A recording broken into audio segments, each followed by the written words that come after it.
பிரபல திரைப்பட தயாரிப்பாளரும் இயக்குனர் நடிகரும் என பன்முகத்தன்மை கொண்ட பாக்யராஜ் மாரடைப்பால் உயிரிழந்த செய்தி அனைவரையும் சோகத்தில் ஆழ்த்தியுள்ளது. அவர் கடந்து வந்த பாதை, திரையுலக பயணம் குறித்து இந்த தொகுப்பில் தற்போது பார்க்கலாம். கே. பாக்யராஜ் தமிழ் திரையுலகின் சிறந்த இயக்குனர், நடிகர், திரைக்கதை ஆசிரியர், வசனகர்த்தா, தயாரிப்பாளர் மற்றும் இசையமைப்பாளர் ஆவார். இந்திய சினிமாவில் திரைக்கதை மன்னன் என்று அழைக்கப்பட்டவர். திரைக்கதையில் அனைத்து மரபுகளையும் உடைத்த காரணத்தினாலேயே அவரை திரைத்துறையின் திரைக்கதை மன்னன் என கொண்டாடினார்கள். இவர் ஈரோடு மாவட்டம் வெள்ளங்கோவிலில் 1953ஆம் ஆண்டு பிறந்தார். சிறு வயதிலிருந்தே திரைப்படங்களில் ஆர்வம் கொண்ட அவர் பின்னர் சென்னை வந்து இயக்குனர் பாரதி ராஜாவிடம் உதவி இயக்குனராக பணியாற்றினார். 16 வயதினிலே கிழக்கே போகும் ரயில், சிகப்பு ரோஜாக்கள் போன்ற படங்களில் பணியாற்றி திரைப்படத்துறையில் அனுபவம் பெற்றார்.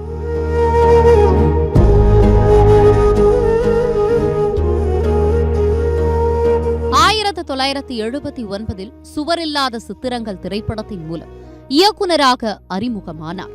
பின்னர் நடிகராகவும் இயக்குனராகவும் திரைக்கதை ஆசிரியராகவும் தொடர்ந்து பல வெற்றி படங்களை வழங்கினார். அவர் நடித்த சுவரில்லாத சித்திரங்கள், ஒரு கை ஓசை, இன்று போய் நாளை வா, அந்த 7 நாட்கள், முந்தானை முடிச்சு, தூரல் நின்னு போச்சு, சின்ன வீடு, ஆராரோ ஆரிரரோ, ராசுகுட்டி, சொக்க தங்கம், பாரிஜாதம் போன்ற படங்கள் இன்றும் மக்கள் மனதிலிருந்து நீங்காதவை.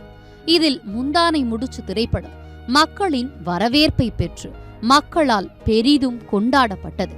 மேலும் முந்தானை முடிச்சு திரைப்படத்திற்காக சிறந்த நடிகருக்கான பிலிம்பேர் அவார்ட் பெற்றார். தமிழ் சினிமாவில் திரைக்கதை ஆளுமையாக பல ஆண்டுகள் தனக்கென தனி முத்திரையை பதித்தவர் பாக்யராஜ்.